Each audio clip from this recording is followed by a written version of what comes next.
ஜெபம் பண்ணுவோம். நல்ல ஆண்டவரே, உம்மை நன்றியோடு துதிக்கிறோம். மறுபடியுமாய் ஆண்டவரே, இந்த வாரத்திலும் நாங்கள் உம்முடைய வேதத்தை கற்றுக்கொள்ளும்படியாய் நீர் எங்களை கூட்டி செய்த தயவுக்காய் நன்றி செலுத்துகிறோம். கர்த்தர் தொடர்ந்து எங்களோடு கூட இடைப்படும். இந்த நாளிலே நாங்கள் ஆண்டவரே படிக்கப் போகிற காரியங்களை நாங்கள் புரிந்து கொள்ளத்தக்கதாக ஆண்டவரே உம்முடைய பரிசுத்த ஆவியானவர் எங்களுக்கு ஆண்டவரே எங்களுடைய கண்களையும் எங்கள் இருதயங்களையும் திறந்தருளும்படியாக நாங்கள் ஜெபிக்கிறோம். எங்களோடு கூட இருந்து எங்களை வழிநடத்தும். இன்னும் இதில் ஜாயின் பண்ண வேண்டியவர்கள்லாம் ஏற்றவில்லை ஜாயின் பண்ண கர்த்தர் எல்லா கிருபைகளையும் அனுகூலமான சூழ்நிலைகளையும் தந்தருளும். இயேசுவின் நாமத்தில் ஜெபிக்கிறோம் பிதாவே, ஆமென். ஆண்டவராய் இயேசு கிறிஸ்துவின் நாமத்தினாலே உங்கள் அனைவரையும் நான் அன்போடு கூட வாழ்த்தி வரவேற்கிறேன். ஸோ ஆண்டவருடைய கிருபையினாலே நம்ம கடந்த ஒரு சில வாரங்களாக அப்போஸ்தலர்களும் புதிய ஏற்பாட்டு விசுவாசிகளும் வேதத்தை எவ்விதமாக புரிந்து கொண்டார்கள் என்பதை குறித்து நம்ம சிந்தித்தோம். ஸோ நான் ஏற்கனவே போன வாரம் சொன்னது மாதிரி இந்த வாரத்திலிருந்து ஆண்டவருக்கு சித்தமானால் நம்ம அப்போஸ்தலனாகிய பவுல் ரோமருக்கு எழுதின புஸ்தகத்தை நம்ம படிக்கலாம் அப்படின்னு சொல்லி நம்ம யோசிச்சிருக்கிறோம். ஸோ ஆண்டவர் நமக்கு தொடர்ந்து உதவி செய்வார் அப்படின்னு சொல்லி நான் விசுவாசிக்கிறேன். தொடர்ந்து இந்த பைபிள் ஸ்டடியில் ரெகுலராக கலந்து கொண்டிருக்கிற உங்கள் அனைவரையும் நான் வாழ்த்துகிறேன். ஸோ ஆண்டவர் தாமே வரும் நாட்களிலே உங்கள் மூலமாய் அவருடைய நல்ல நோக்கத்தையும் அவருடைய திட்டத்தையும் அவர் உங்களை கொண்டு வைத்திருக்கிற அவருடைய தீர்மானத்தின்படி நிறைவேற்றுவாராக. ஸோ ரோமருக்கு அப்போஸ்தலனாகிய பவுல் எழுதின அந்த நிருபம் என்பது ஒரு மிக முக்கியமான ஒரு நிருபம். ஸோ நம்ம இதை அறிந்திருக்கிறோம்.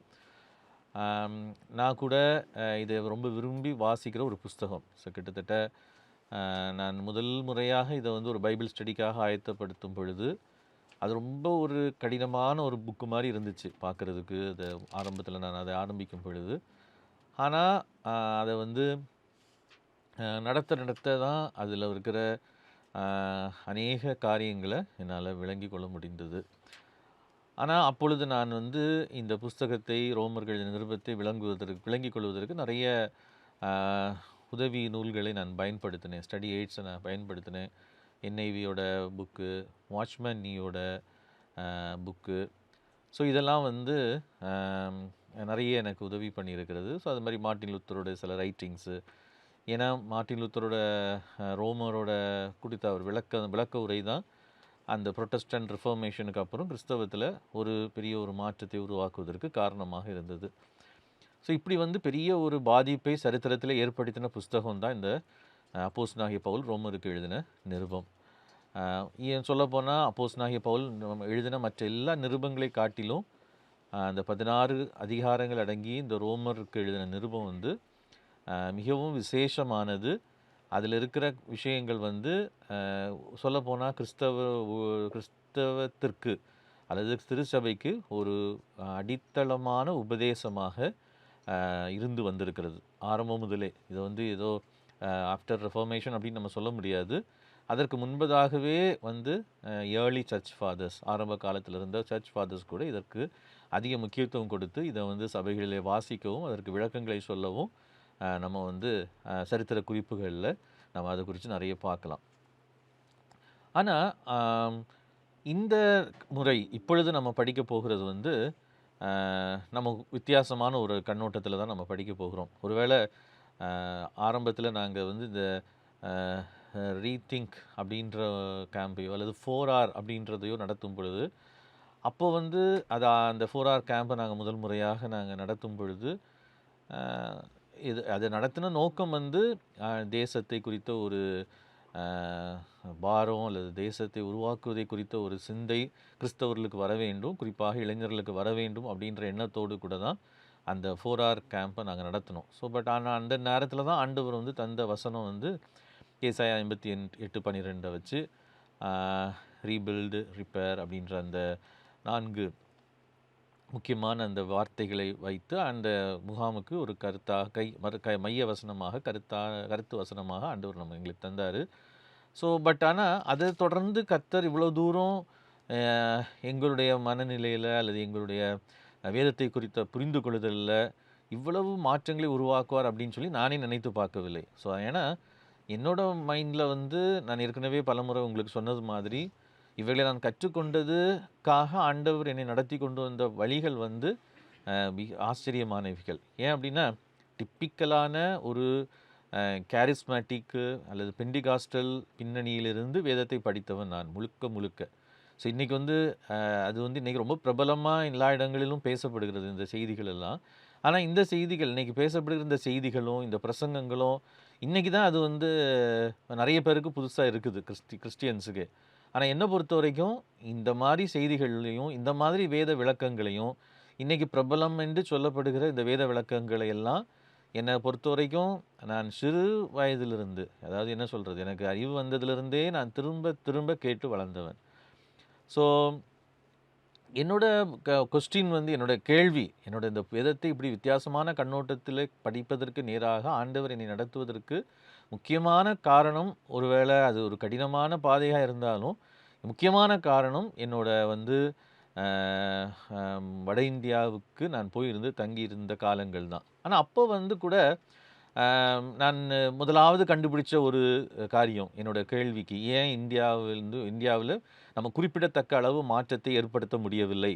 இத்தனை ஆண்டுகள் நாம் எழுப்புதல் என்று சொன்னாலும், இத்தனை ஆண்டுகள் நம்ம வந்து பெரிய காரியங்களை நம்ம தேசத்தில் செஞ்சிட்ருக்குறோன்னு சொல்லி சொன்னாலும், நம்ம வந்து குறிப்பிடத்தக்க அளவிற்கு ஒரு பெரிய மாற்றத்தை நம்மளால் பார்க்க முடியலை.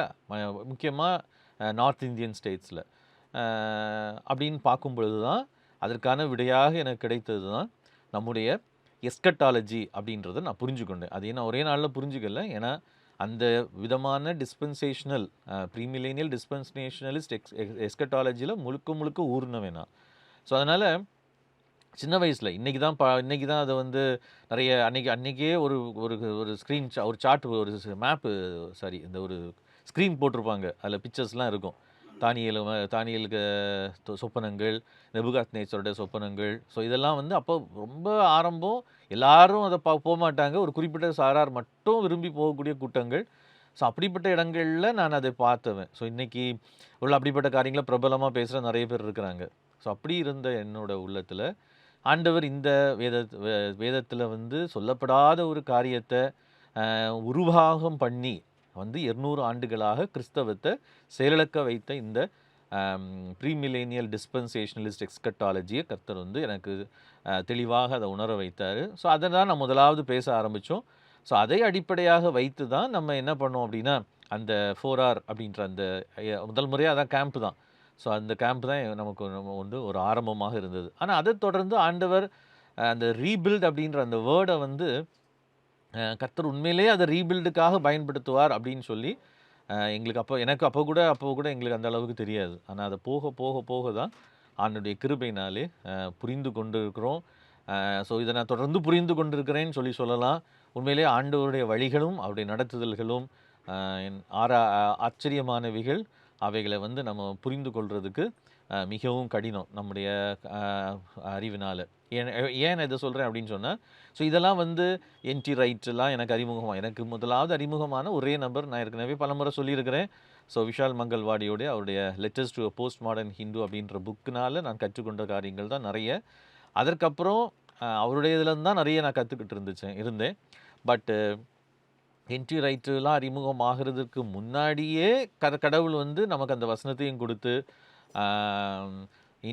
இந்த மாதிரி நம்மளுடைய மைண்டில் வந்து அதுக்கான ஆயத்தங்களை, ஸோ வேதத்தை வித்தியாசமான கோணத்தில் அல்லது மறுகோணத்திலே கற்றுக்கொள்ள வேண்டும் என்கிற அந்த ஒரு தாட்டை வந்து ஆண்டவர் சிந்தை வந்து நமக்கு கொடுத்தார் என்பதில் நான் இதை முதலாவது சொல்கிறேன் அப்படின்னு சொன்னால், இந்த ரோமர் நிருபத்தை நான் உங்களுக்கு நடத்தும் பொழுது ஒருவேளை நீங்கள் இதை ரெகுலராக அட்டன் பண்ணீங்க அப்படின்னு சொன்னால், ஏற்கனவே இதை படிச்சிருப்பீங்க அப்படின்னு சொன்னால், படிக்காட்டாலும் இந்த ரோமர் நிருபத்தை ஏற்கனவே சொல்லி கொடுக்குறவர்களுடைய ஏன்னா பெரும்பாலான தியாலஜியன்ஸும் பெரும்பாலான நம்ம கேள்விப்படுகிற இந்த ரோமன் நிருபத்தினுடைய விளக்க உரைகள், ஈவன் பைபிள் கமெண்ட்ரிஸு, அப்புறம் வந்து ஸ்டடி பைபிள்ஸில் இருக்கிற காரியங்கள் எல்லாமே வந்து நம்மளை ஓரளவுக்கு நம்மளை ரீச் பண்ணியிருக்கிறோம். ஒருவேளை நம்ம ரோமன் நிருபத்தை உட்காந்து சின்சியராக டீப்பாக அதெல்லாம் படிக்காமல் இருந்தால் கூட அந்த ரோமன் நிருபத்தை அடிப்படையாக வைத்து தான் இன்றைக்குள்ள சுவிசேஷமே பிரசங்கிக்கப்படுகிறது.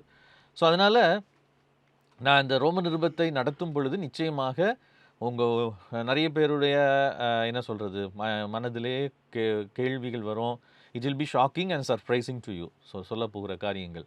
அதனால தான் நான் வந்து இதை வந்து நான் முதலாவது இந்த அறிமுகத்தை நான் உங்களுக்கு சொல்லணும்னு சொல்லி நான் விரும்புகிறேன். ஸோ ஏற்கனவே நம்ம வந்து கற்றுக்கொண்ட காரியங்கள்லிருந்து நம்ம வந்து திரும்பவும் ரீபில்ட் பண்ணக்கூடிய ஒரு ஒன்று தான். ஸோ எப்போவுமே ரீபில்ட் பண்ணுறதுக்கு ஏற்கனவே பில்டு பண்ணதை நம்ம இடிச்சிட்டு தான் ரீபில்ட் பண்ண முடியும். ஸோ ஆண்டவர் அந்த ஊழியத்திற்காண்டு தான் நம்ம அழைத்திருக்கிறார்.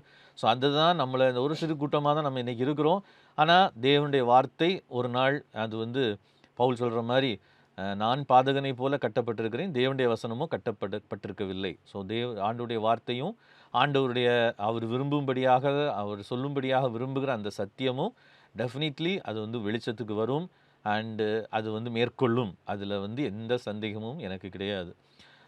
ஸோ வந்து நான் ஒருவேளை இதை நம்ம படிக்கும் பொழுது நமக்கு வந்து நம்ம ஏற்கனவே நம்ம சுவிசேஷத்தை புரிந்து கொண்டிருக்கிறதை காட்டிலும், ரட்சிப்பை புரிந்து கொண்டிருக்கிறதை காட்டிலும் வந்து வித்தியாசமாக நம்ம வந்து கற்றுக்கொள்ள போகிறோம். ஸோ அதனால் எனக்குமே இதை எப்படி ஏன்னா பல முறை நான் இதை நடத்தியிருக்கிறேன்னு சொன்னால் சின்ன சின்ன பைபிள் ஸ்டடி குரூப்ஸுக்கு நான் வந்து ரோமர்க்க நிருபத்தை நான் வந்து நடத்தியிருக்கிறேன். அதுலேருந்து நிறைய காரியங்களை சொல்லியிருக்கிறேன், கற்றுக் கொடுத்துருக்கிறேன். ஸோ அதனால் வந்து எனக்குமே இந்த பெர்ஸ்பெக்டிவில் அல்லது இந்த நம்ம கோணத்தில் நம்ம இதை கற்றுக்கொள்கிறதை எப்படி அதை சிஸ்டமேட்டிக்காக கொண்டு போகிறது அப்படின்றது எனக்குமே சரியாக தெளிவில்லை. ஆனாலும் ஆண்டவருடைய கிருபையினாலே நான் வந்து ஒரு சின்ன ஒரு கூட்டத்துக்கு நம்ம எல்லாரும் சேர்ந்து கற்றுக்கொள்கிறது போல தான் இதை நம்ம கற்றுக்கொள்ள போகிறோம். அதனால் நீங்கள் வந்து கொஞ்சம் லைவ்லியாக இன்வால்வ்டாக முடிஞ்ச இடையில கொஸ்டின்ஸ் கேட்டால் கூட நீங்கள் ஆன்சர் பண்ணுற மாதிரி நீங்கள் இருக்கணும்னு சொல்லி நான் விரும்புகிறேன். முடிஞ்சால் வரும் நாட்களில் உங்களுக்கு வந்து சில காரியங்களை எழுதி காண்பிக்கிறதுக்கு இதற்கெல்லாம் வசதிகள் இருந்தால் நல்லாயிருக்கும் அப்படின்னு சொல்லி நினைக்கிறேன். அதற்கான முயற்சிகளை நாங்கள் முடிஞ்சால் எடுக்கிறோம். ஏன்னா சில காரியங்கள் நம்ம புரிந்து கொள்கிறத சரியாய் புரிந்து கொள்வது ரொம்ப அவசியம். ஆனால் நமக்கு ரொம்ப கடினமாக இருக்காதுன்னு நினைக்கிறேன். ஏன்னா நம்ம கொஞ்சம் கொஞ்சமாக ஆண்டவர் ஏற்கனவே நமக்கு வந்து இந்த ரோமரை முதல்ல நம்ம படிக்க ஆரம்பிச்சிருப்போம்னா கூட நமக்கு வந்து இதை ஏற்றுக்கொண்டிருக்க முடியாது. ஆனால் கொஞ்சம் கொஞ்சமாக ஆண்டவர் ஏற்கனவே நம்முடைய உள்ளத்தில் நம்ம வசனங்களை பல விதங்களில் நம்ம படித்ததுனால அந்த Jewish way of understanding the scriptures இல்லாட்ட Jewish Christian way of understanding the ஸ்கிரிப்சர்ஸை நம்ம ஓரளவுக்கு நம்ம எல்லாருமே இந்த பைபிள் ஸ்டடியில் கலந்து கொள்கிற எல்லாருமே புரிந்து கொண்டிருக்கிறதுனால அது அவ்வளவு கடினமாகவும் இருக்காது. ஆனால் அதே நேரத்தில் நீங்கள் வந்து நம்ம ஏற்கனவே கற்றுக்கொண்ட காரியங்களை இருந்து நம்ம வந்து அதை இடித்து விட்டு திரும்ப கட்ட வேண்டி இருக்கும் என்பதையும் நான் முதலாவதே சொல்ல விரும்புகிறேன். ஏன் அப்படின்றது நான் உங்களுக்கு போக போக புரியும். ஸோ ஆண்டவருடைய சமூகத்தில் ஜெபத்தோடு நம்ம இந்த பைபிள் ஸ்டடியில் தொடர்ந்து கலந்து கொள்வோம். ஸோ ஆண்டவர் வந்து நம்முடைய ஏன்னா தமிழில் இந்த மாதிரி அப்ரோச்சில் பேசுகிற நான் நிறைய பார்த்தேன். ஒருவேளை நல்லா பேசுகிற நபர்கள் இதை விளக்குற நபர்கள் இருந்தால் அதை வந்து அறிமுகம் செய்யலாம் அப்படின்னு சொல்லி இதுவரைக்கும் எனக்கு கிடைக்கல. ஸோ முடிஞ்சால் நீங்கள் என்டி ரைட்டோட ரோமன்ஸை பற்றினா அவருடைய இதை வந்து அவருடைய புக்ஸ் நிறைய ஒரு சில புக்ஸும் இருக்குது, அவருடைய ஈவன் மெசேஜஸ் கூட இருக்குது, அவருடைய லெக்சர்ஸ் இருக்குது. ஸோ அதெல்லாம் கூட கேட்டிங்கன்னு சொன்னால் you will get a very good idea. So அதில் எந்த சந்தேகமும் இல்லை. ஆனால் நான் வந்து என்னால் முடிஞ்ச அளவுக்கு உங்களுக்கு வந்து இதற்கான விளக்கத்தை கொடுக்க முயற்சி பண்ணுறேன். ஸோ ரோமருக்கு அப்போஸ்தலனாகிய பவுல் எழுதின நிருபம் பல என்ன சொல்கிறது பேக்ரவுண்டை பார்த்தோம் அப்படின்னு சொன்னால், இதனுடைய பின்னணியை பார்த்தோம் அப்படின்னு சொன்னால் ஏடி கிட்டத்தட்ட 50 அல்லது 50லிருந்து 54க்குள் எழுதப்பட்டிருக்கலாம் அப்படின்னு சொல்கிறாங்க. ஸோ நமக்கு எக்ஸாக்டாக டேட் தெரியாது. ஸோ ரோமருக்கு எழுதின நிருபம் கிட்டத்தட்ட என்ன சொல்கிறாங்க அப்படின்னு சொன்னால், கிளாடியஸ் மன்னனுடைய ஆட்சி, கிளாடியஸ் எம்பரரோட ஆட்சி காலத்தில் ரோமில் இருக்கிற யூதர்களை எல்லாம் வெளியில் போக சொல்லி அவன் ஒரு உத்தரவை பிறப்பிக்கிறான். அந்த உத்தரவினாலே அவங்க என்ன பண்ணுறாங்க அப்படின்னு சொன்னால், அந்த நிறைய யூதர்கள், பெரும்பாலான யூதர்கள் அந்த இடத்த விட்டு காலி பண்ணிட்டு போயிடுறாங்க. திரும்ப கிளாடியஸுடைய மரணத்துக்கு அப்புறம் அடுத்தது நீரோ வந்து அரசன் ஆகிறான். ஸோ பவுலெல்லாம் சிரச்சேதம் பண்ணப்படுவதற்கு மரணத்திற்கு காரணமாக இருந்த நீரோ மன்னுடைய ஆட்சி ஆரம்பிக்குது. ஆனால் அந்த டைமில் கிளாடியஸ் இறந்துட்டதுனால நிறைய யூதர்கள் திரும்ப வர்றாங்க. இப்போது இது வந்து சபையை பாதிக்கிறது. ரோமாபுரியில் இருந்த இல்லாட்டா ரோம் சிட்டியில் இருந்த அந்த சர்ச்சை வந்து பாதிக்குது. ஸோ ரோமில் ஏற்கனவே நல்ல சபைகள் இருந்தது. அதுவும் ஒரு சிங்கிள் சர்ச் கிடையாது. அதனுடைய கடைசி அதிகாரத்தை நம்ம பார்க்கும்போது அங்கே நிறைய வீடுகளில் அங்கங்கே சில சின்ன சின்ன சபைகளாக கூடி அவங்க வந்து இருந்திருக்காங்க அப்படின்றது நமக்கு அதில் வந்து தெரிய வருது. ஸோ இந்த சபைகளுக்கு அப்போஸ்தலனாகிய பவுல் இந்த நிருபத்தை எழுதுகிறார். ஸோ ஏற்கனவே பலமுறை நான் சொல்லியிருக்கிற மாதிரி அந்த ஆத்தரோட இன்டென்ஷன் என்னன்றதை நம்ம புரிந்து கொள்றதுக்கு முயற்சி செய்யணும். ஸோ அது இல்லை அப்படின்னு சொன்னால் நம்ம வந்து வேதத்தை சரியாக புரிந்து கொள்ள முடியாது. இன்றைக்கு உள்ள கிறிஸ்தவத்தில் பெரும்பாலான கிறிஸ்தவத்தினுடைய பிரச்சனையே அதுதான். அது வந்து ஏதோ பிரச்சனை அப்படின்னு நம்ம சொல்லிட்டு விடுறதுக்கு இல்லை, அது கிறிஸ்தவத்தை ஆண்டவருடைய திட்டத்தை நிறைவேற்ற முடியாதபடி தடுக்கிறது அப்படின்றதையும் நம்ம மறந்து போகக்கூடாது. ஸோ இந்த ரோமருக்கு எழுதின நிருபத்தில் இந்த பேக்ரவுண்ட் ஹிஸ்டரி அதுக்குள்ளலாம் ரொம்ப போக விரும்பலை.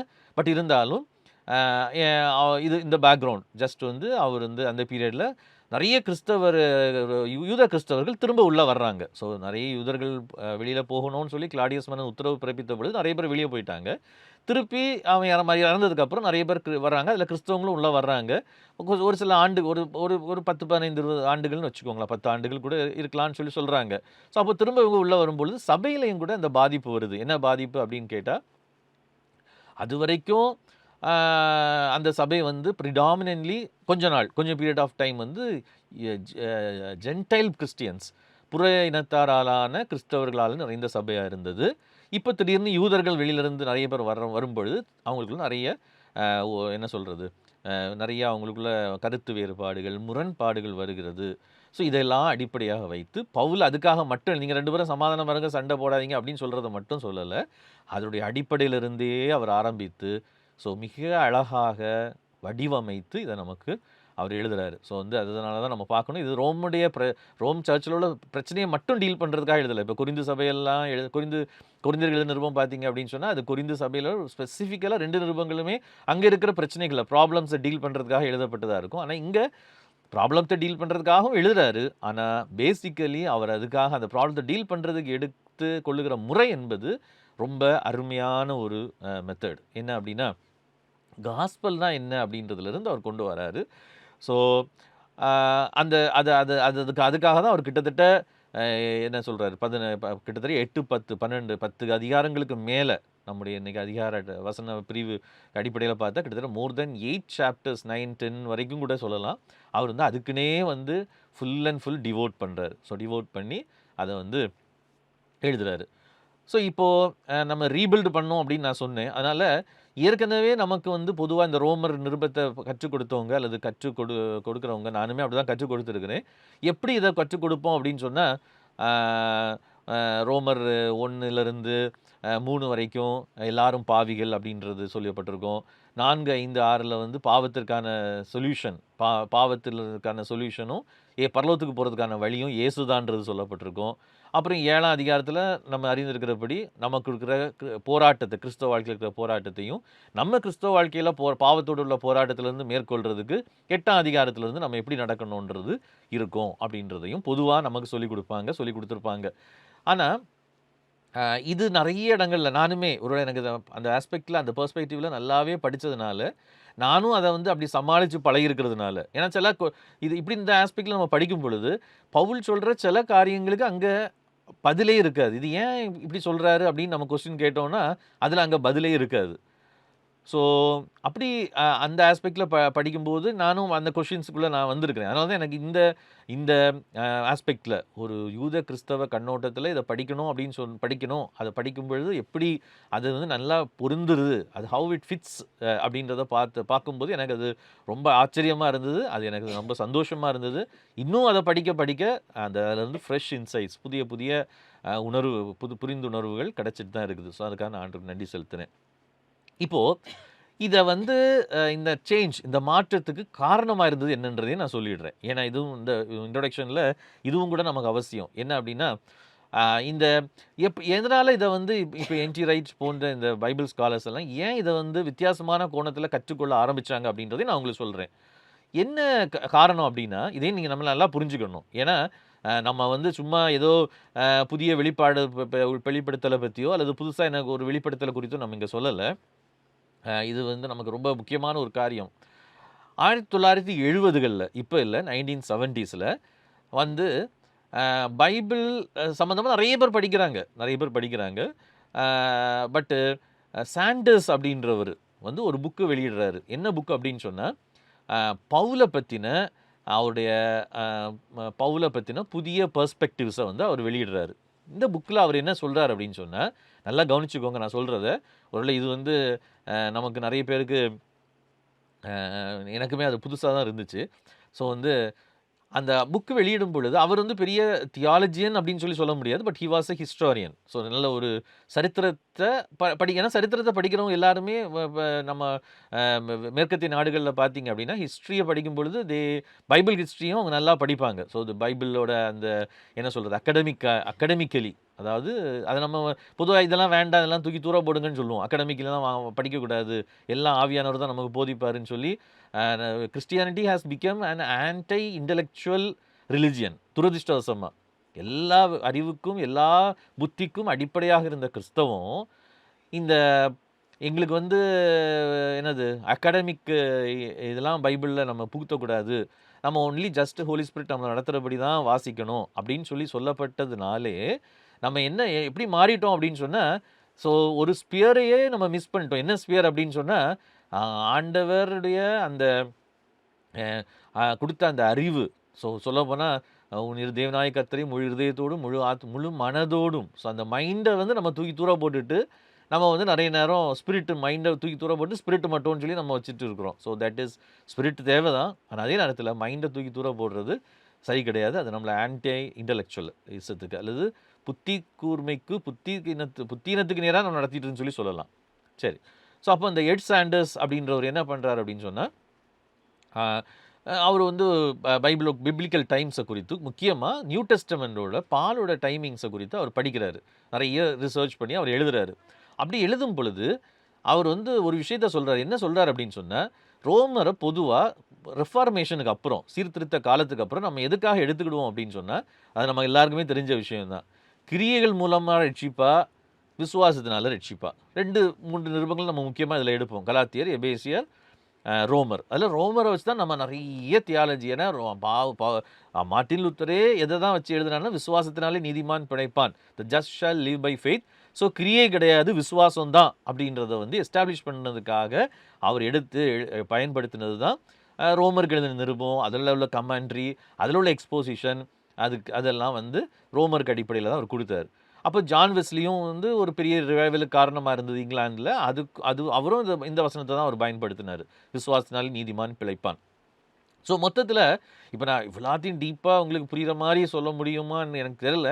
பட் ஸ்டில் நான் சொல்கிறது நீங்கள் புரியலை அப்படின்னா நான் கொஞ்சம் சீக்கிரமாகவே முடிக்கிறேன் ஒவ்வொரு முறை இந்த ரோமன்ஸை. ஒரு 10-15 நிமிஷத்துக்கு முன்னாடி நான் முடிக்க ட்ரை பண்ணுறேன்.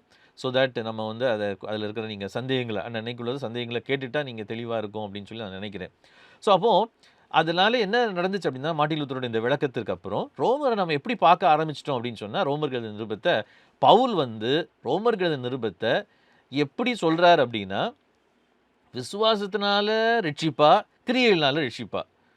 ஸோ நம்ம மொத்தத்தில் நம்முடைய மைண்டில் செட் ஆகி இருக்கிற விஷயம் ரோமரை படிக்கும் பொழுது, அல்லது ரோமரை நம்ம ஆதாரமாக எடுக்கிறது, நான் என்ன சொல்கிறேன்னா, ஓவராலாக ஒரு கிறிஸ்தவருடைய மைண்டில் ரோமர்னா அல்லது ஒரு இன்னைக்கு உள்ள தியாலஜியன்ஸ், ஈவன் தியாலஜி படித்தவங்க அப்படிப்பட்டவங்களாலேயும், ஏன்னா பெரிய பெரிய வெஸ்டர்ன் தியாலஜியன்ஸ், பெரிய பைபிள் ஸ்காலர்ஸு, பெரிய பைபிள் டீச்சர்ஸ் அண்ட் ப்ரீச்சர்ஸ் கூட அதை தான் பேஸ் பண்ணுறாங்க. அதனால் எல்லாருக்கும் மைண்ட்லேயும் பதிந்து விட்ட விஷயம் என்ன அப்படின்னா, பவுல் ரோமரில் என்ன சொல்கிறார் அப்படின்னா, ரட்சிப்பு விசுவாசத்தினால தான், கிரியைகள்னால கிடையாது அப்படின்றத ரோமருக்கு எழுதின நிருபத்தில் எஸ்டாப்ளிஷ் பண்ணுறாரு அப்படின்றது தான் பொதுவாக எல்லாருடைய மைண்ட்லேயும் ஃபிக்ஸ் ஆகி இருக்கிறது. ஆனால் இப்படி மார்ட்டின் லூத்தரோட காலத்திலிருந்தே தொடர்ந்து கிட்டத்தட்ட 200-300 ஆண்டுகள் எல்லாருமே அப்படி தான் நம்பிட்டு இருக்கிறாங்க. பட் இந்த எட் சாண்டர்ஸ், அதுக்கு முன்னாடி ஒரு சிலர் கூட இருக்கிறதா சொல்லப்பட்டிருக்கிறது. எனக்கு அந்த பேர்கள்லாம் சரியாக நான் ஃபுல்லாக ஞாபகத்தில் வைக்கல, அதை நான் இது பண்ணவும் இல்லை. பட் இந்த எட் சாண்டர்ஸ் அதில் முக்கியமான ஒருத்தர். இவர் என்ன பண்ணுறாரு அப்படின்னா, அவருடைய ரிசர்ச்சில் சொல்கிறாரு. ஏன்னா நமக்கு தெரியும், இந்த முதல் நூற்றாண்டு இல்லாவிட்டால் செகண்ட் டெம்பிள் பீரியடுன்னு நம்ம சொல்கிறோம் இல்லையா, 2ஆம் தேவாலய காலகட்டம். இந்த காலகட்டம், அதாவது சிறையிருப்பின் காலத்திற்கு பிறகு உள்ள காலத்தில் கிட்டத்தட்ட இயேசு கிறிஸ்துவுக்கு 100 ஆண்டுகளுக்கு அந்த பக்கம் முன்னாடி, 100-150-200 ஆண்டுகளுக்கு அந்த பக்கம் முன்னாடியும், இயேசு கிறிஸ்துவுக்கு 100-200 ஆண்டுகளுக்கு இந்த பக்கம் பின்னாடியும் உள்ள இந்த பீரியடில் யூதர்களுடைய அந்த என்ன சொல்கிறது, ஜூயிஷோட அந்த அவங்களுடைய வாழ்க்கை, அவங்களுடைய விசுவாசம், அவங்களுடைய நடைமுறை, அவங்களுடைய இறையியல், அவங்களுடைய தியாலஜி, இது எல்லாத்தையும் படித்து பார்க்கும் பொழுது அது படிக்கிறதுக்கான ஏதுக்கள் எது கிடைச்சது அப்படின்னு சொன்னால் நமக்கு தெரியும். 1940களில் கும்ரான் குகையில் நமக்கு கிடைச்ச நிறைய அந்த தோல் சுருள்கள். ஸோ இதுதான் நமக்கு நல்ல ஒரு அறிவை கொடுத்தது. இதை வந்து மார்ட்டின் லூத்தர் புரிஞ்சிக்கலை அப்படின்னு சொல்லி நம்ம குறை சொல்ல முடியாது. ஜான் வெஸ்லி புரிஞ்சிக்கலை நம்ம குறை சொல்ல முடியாது. ஆண்டவர் அதுக்காக புரிகிற வரைக்கும் அவர் வந்து மனுஷனை ரட்சிக்காமல் சும்மா உட்காந்து வெயிட் பண்ணிட்டும் இருக்கலை. ஸோ அதனால தான் என்டி ரைட் ஒரு இடத்துல சொல்லுவார், ஆண்டவர் நம்ம தியாலஜியை கரெக்ட் பண்ணுற வரைக்கும் நான் வந்து ஒன்றுமே செய்ய மாட்டேன்னு அவர் வெயிட் பண்ணிட்டு இருந்தாருன்னா அவர் ஒன்றும் செய்ய முடியாது. And God doesn't do that. அவர் அப்படி பண்ணலை. ஆனால் நம்ம தியாலஜியை சரியாக பண்ணாதனால தேவனுடைய பிள்ளைகள் ஆகிறதுல எந்த பிரச்சனையும் இல்லை. ஆனால் தேவனுடைய பிள்ளைகள் தேவனுடைய ராஜ்யத்திற்கும் தேவனுடைய திட்டத்தையும் இந்த பூமியில் நிறைவேற்றுறதுக்கு அந்த சரியான தியாலஜி நமக்கு அவசியம். ஸோ அதனால் ஒரு ஆண்டவர் கொஞ்சம் கொஞ்சமாக அந்த வெளிப்படுத்தலை கொடுக்குறாரு, அந்த இதை கொடுக்குறாருன்னு நம்ம சொன்னாலும் அவங்க தவறாக புரிந்து கொண்டதற்காக நம்ம வந்து அவங்கள கிரிட்டிசைஸ் பண்ண வேண்டிய அவசியம் இல்லை. ஏன்னா இந்த வெளிச்சங்கள், இந்த அதிகமான வெளிச்சங்கள் நமக்கு எப்படி கிடைக்குது அப்படின்னு சொன்னால் த்ரூ இந்த கும்ரான் அல்லது அந்த கண்டுபிடிக்கப்பட்ட அந்த தோல் சுருள்கள் மூலமாக. இதை நம்ம ஏற்கனவே பல முறை பார்த்துருக்குறோம், நீங்களும் அறிஞ்சிருப்பீங்கன்னு சொல்லி நான் நினைக்கிறேன். ஸோ அப்போது அதில் உள்ள படி பார்த்தா இந்த செகண்ட் டெம்பிள் ஜூடாயிசத்தில், செகண்ட் டெம்பிள் பீரியடில் உள்ள ஜூஸு இப்படி ஒரு கான்செப்டே இல்லை. என்ன கான்செப்ட் இல்லை, நம்ம நினச்சிட்டு இருக்கோம் இல்லையா, அவங்க வந்து கிரியைகள்னால தான் ரட்சிப்புன்னு சொல்கிறாங்க. நம்ம அதனால தான் பவுல் என்ன பண்ணுறாரு, இல்லைப்பா நீ வந்து குட் ஒர்க்ஸ்னால நீ வந்து ரட்சிப்பை பெற்றுக்கொள்ள முடியாது, ஃபெய்த் மூலமாக தான் ரட்சிப்பை பெற்றுக்கொள்ள முடியும் அப்படின்னு சொல்லி பவுல் சொல்கிறாரு அப்படின்ட்டு நம்ம நினச்சிட்டு இருந்தோம் இல்லையா. இப்போ என்ன அடி வாங்குது அப்படின்னு சொன்னால், ஹிஸ்டாரிக்கலி அல்லது அகடமிக்கலி அவங்களுடைய அந்த விதங்களில் ஆராய்ந்து ஸ்டடி பண்ணும் பொழுது இந்த மாதிரி ஒரு கான்செப்டே அந்த யூதர்களுக்குள்ளே இல்லை. நம்ம வந்து அவங்கெல்லாம் வந்து இல்லை ஆண்டோடைய கிருபை தேவையில்லை, நம்ம வந்து ஆண்டருக்கு விசுவாசம் தேவையில்லை, நமக்கு கிரியைகள் தான் முக்கியம், நான் நியாயப்பிரமாணத்தை கை கொள்றதுனால தான் நான் நீதிமான் ஆகிறேன், அதனால் எனக்கு அப்படின்னு சொல்லி அவங்க இயேசு ரிஜெக்ட் பண்ணதா அல்லது சுவிசேஷத்தை ரிஜெக்ட் பண்ணதா நம்ம நினச்சிட்டு இருந்தோம். அதுக்காக தான் பவுல் இதை எழுதினாருன்னு சொல்லி நம்ம நினச்சிட்டு இருந்தோம். ஆனால் அப்படி இல்லை அப்படின்றது, அந்த பீரியட் அப்படி இல்லைன்றது வந்து தெளிவாகிறது. அப்போ உடனே அதுக்கு என்ன ஆகுது அப்படின்னு சொன்னால், நம்ம பொதுவாக என்ன செய்வோம், இந்த மாதிரி அகடமிக்கலி வரும்போது நம்ம உடனே என்ன தான் சொல்லுவோம், அதை எதிர்க்க தான் செய்வோம். ஏன்னா அது ஒரு தியாலஜின்னு சொல்லலை இல்லையா. ஒரு தியாலஜின்னு சொல்லியிருந்தா கூட அக்செப்ட் பண்ணிக்கலாம். அவர் வந்து ஒரு ஹிஸ்டாரியன், அதுவும் ஒரு பெரிய பைபிள் பிலீவர் அப்படின்லாம் அவரை குறித்து சொல்ல முடியாது. அதை அவர் பீரியடில் அதே மாதிரி நிறைய பேர், அவர் மட்டும் அதை சொல்லலை, அதே மாதிரி நிறைய பேர் சொல்கிறாங்க. நம்ம எக்ஸ்பெக்ட் பண்ணதை விட அல்லது ரோமன்ஸை படிக்கும் பொழுது நம்ம நினைக்கிறது மாதிரி கிரியைகளினாலே தான் ரட்சிப்பு அப்படின்னு யூதர்கள் நம்பிட்டு இருந்தாங்க. விசுவாசத்தினால ரட்சிப்பு கிடையாது அப்படின்னு சொல்லி அவங்க சொன்னாங்க. அதை தெளிவுபடுத்துறதுக்காக தான் பவுல் ரோமன்ஸை எழுதுறாரு அப்படின்ற அந்த கான்செப்ட் வந்து அடி வாங்குது. ஸோ இந்த பீரியடில் தான் இந்த என்டி ரைட் போன்றவங்க, ஸோ இன்றைக்கி அவங்க ஆரம்பித்த ஒர்க்கு கிடையாது.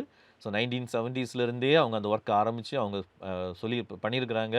ஸோ அவங்க கண்டுபிடிக்கிறாங்க என்ன அப்படின்னு சொன்னால், பவுலோட லெட்டரோட அந்த ஒரிஜினல் இன்டென்ஷனே வேறு அப்படின்றத அவங்க கண்டுபிடிக்கிறாங்க.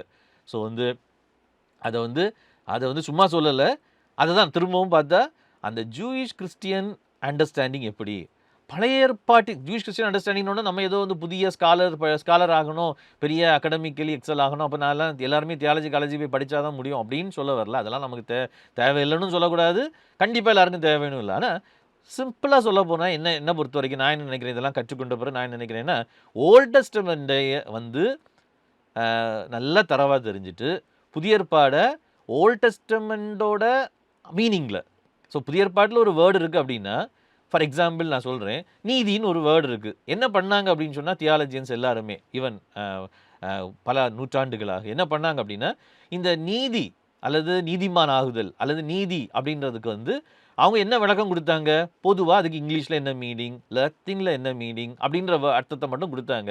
பட் பவுல் அந்த நீதி அப்படின்ற வேர்டே அவர் என்ன அர்த்தத்தில் யூஸ் பண்ணுறாரு அப்படின்னா, ஓல்ட் டெஸ்டமெண்ட்டில் அதுக்கு ஒரு மீனிங் இருக்குது. ஈவன்தோ அவர் க்ரீக்கில் நீதின்ற வேர்டை அவர் யூஸ் பண்ணாலும், அல்லது இதில் முக்கியமாக நீதி அப்படின்னு சொல்லும்போது தேவனுடைய நீதி அப்படின்றது தேவ நீதி அப்படின்னு அவர் யூஸ் பண்ணும் பொழுது, அவர் அதை என்ன அர்த்தத்தில் யூஸ் பண்ணுறார் அப்படின்னு சொன்னால், பழைய ஏற்பாட்டில் அந்த தேவ நீதிக்குன்னு ஒரு அர்த்தம் இருக்குது. ஸோ அந்த மீனிங் அவர் யூஸ் பண்ணுறாரு. So what we missed is and what we miserably lost is the understanding of the New Testament words, terms, terminologies and even the New Testament writings without the basis of Old Testament scriptures. இப்போது திரும்ப இதில் என்ன வரும் அப்படின்னா, நம்ம புரிஞ்சிக்க வேண்டிய ஒரு விஷயம், நான் அதை இப்போ சொல்கிறது உங்களுக்கு புரியுமான்னு தெரியலை, பட் இருந்தாலும் நான் சொல்கிறேன்.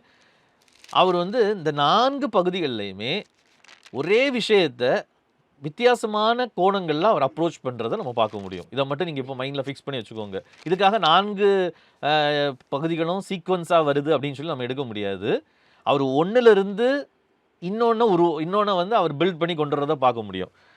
ஸோ ரொம்ப முக்கியமான விஷயம் என்ன அப்படின்னா, நம்ம இதை வந்து ரேண்டமாக அவர் எழுதினாருன்னு நம்ம நினைக்கக்கூடாது. ஸோ தட் வாஸ் நான் கூட ஒரு காலத்தில் அப்படி நினச்சிருக்கேன். ஏன்னா சரியாக சில பேசேஜஸ் புரியலன்னு, சரி அவர் ஏதோ அப்போ உள்ள டைமுக்கு ஏதோ தேவைப்பட்டுச்சுன்னு எழுதினாரு அப்படின்னு சொல்லி நினச்சிருக்கேன். பட் பார்க்கும் பொழுது அவ்வளவு சிஸ்டமேட்டிக்காக உட்காந்து ஒரு ஜூயிஷ் வே ஆஃப் தியாலஜி பண்ணுறது எப்படி பண்ணுவாங்களோ, அதான் நான் சொன்னேன் இல்லையா, நம்ம இன்றைக்கி தியாலஜி பண்ணுறதுக்கும் அங்கே அவங்க பண்ணுறதுக்கும் பெரிய ஒரு வித்தியாசம் இருக்குது. ஸோ அந்த பேசிக்கில் அவர் பண்ணுறார். ஸோ இன்றைக்கி ஜஸ்ட் வந்து ஒரு சின்ன ஸ்டார்ட் மட்டும் நம்ம பண்ணுவோம். தொடர்ந்து வரக்கூடிய நாட்களில் நம்ம அதை குறித்து டீப்பாக பார்க்கலாம். ஸோ முதலாவது அதிகாரத்தில் ஸோ இந்த ஃபஸ்ட்டு 4 சாப்டர்ஸை தான் நம்ம முதல் பார்ட்டாக எடுக்கிறோம்.